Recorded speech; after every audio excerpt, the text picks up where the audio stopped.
Les nouvelles sportives ce matin, on démarre avec Jacques Degbe. Bonjour. Bonjour René Sogo. Qualification Coupe d'Afrique des Nations 2021, incertitude autour du match Madagascar-Côte d'Ivoire.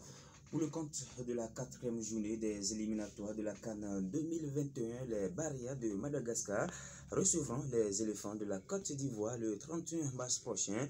Pour l'heure, le stade dans lequel va se dérouler la dite confrontation n'est pas connu. À 3 semaines du match, la Fédération malgache de football n'a pas encore tranché. L'habituel stade Mahamassina étant en chantier, le choix de l'instance dirigeante du football malgache se portera soit sur Bari Kadimi, soit sur Vonto Vorona, mais la première évaluation des inspecteurs de la Confédération africaine de football au niveau du premier stade n'est pas concluante. Une seconde inspection est prévue dans les prochains jours. Ici, la CAF ne donne pas son accord pour que le match se déroule au stade Bari Kadimi. Les Barrières affronteront les éléphants au stade Vonto Vorona. Voilà, vous l'aurez compris, René Sogo, c'est un dossier à suivre. Et puis, ce coup dur pour l'Algérie, parlant toujours des éliminatoires de la CAN 2021, titulaire indiscutable dans l'entrejeu des Fennecs depuis le sacre à la CAN 2019, Adlène Guedioura vient de subir une rupture des ligaments croisés avec son club d'Al Gharafa. Le milieu de terrain de 34 ans va être opéré dans les prochains jours et il passera environ 6 mois loin des terrains. Avec ça, on peut dire que ça sent la retraite. JO 2020, le Cameroun accuse la Zambie d'avoir joué avec 2 hommes. Oui, victorieuse d'une courte tête face à la Zambie 3-2 jeudi à l'occasion du dernier tour aller des qualifications pour les Jeux Olympiques de Tokyo 2020.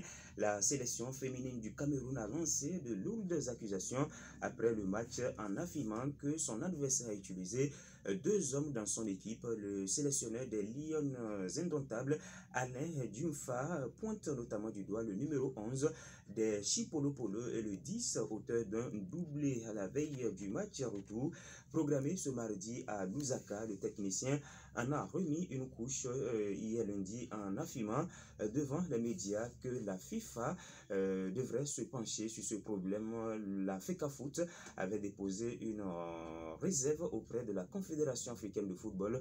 Côté zambien, l'on nie catégoriquement ces accusations. Voilà une histoire qui n'aidera pas forcément à améliorer l'image du foot féminin sur le continent. Et c'est désormais fait en Italie. La Serie A et tous les autres événements sportifs sont suspendus. Comme on pouvait le craindre, l'interruption de la Serie A jusqu'au 3 avril prochain a été confirmée un peu plus tôt ce lundi.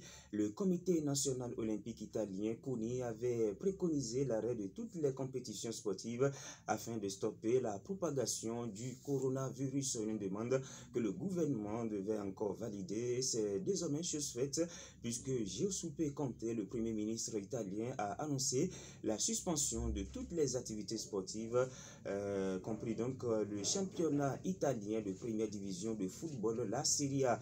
Il n'y a aucune raison que les événements sportifs continuent, a déclaré le Premier ministre. Un décret gouvernemental doit être publié ce mardi, mais il n'aura qu'un effet national. Des compétitions internationales peuvent encore avoir lieu pour le moment, comme la Ligue des Champions par exemple. La Juventus, leader de la Serie A, accueille l'Olympique Lyonnais le 17 mars prochain à l'Allianz Stadium. L'UEFA cherche toujours une solution pour que ce match ait lieu, mais le huis clos et le report sont toujours envisagés. Le monde du sport est tout simplement très touché par l'épidémie du coronavirus. On va finir par les résultats de foot en Première Ligue et les affiches de la Ligue des Champions.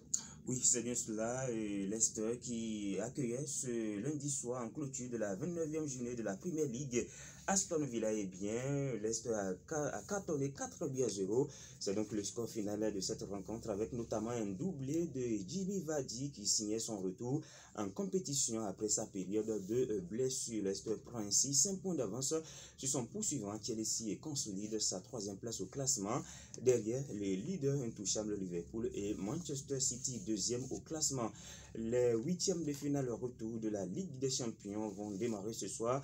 2 matchs sont au programme ce mardi. Leipzig Tottenham, ce sera à partir de 21h, tout comme Valence Atlanta À 21h également, ce match va se dérouler à huis clos. Et puis demain, mercredi, le choc entre le PSG, le Paris Saint-Germain et Dortmund, un match qui va se jouer à huis clos et qui pourrait se jouer également sans un Kylian Mbappé qui est actuellement qui souffre donc actuellement. Et puis aussi la rencontre Liverpool-Atlético Madrid, les Reds qui devront renverser la vapeur pour ce match retour afin de poursuivre la compétition. Voilà, avantage pour Leipzig vainqueur Tottenham 1-0 à l'aller et surtout pour l'Atlanta vainqueur 4-1 de Valence à l'aller. Ce sera tout pour les nouvelles sportives. La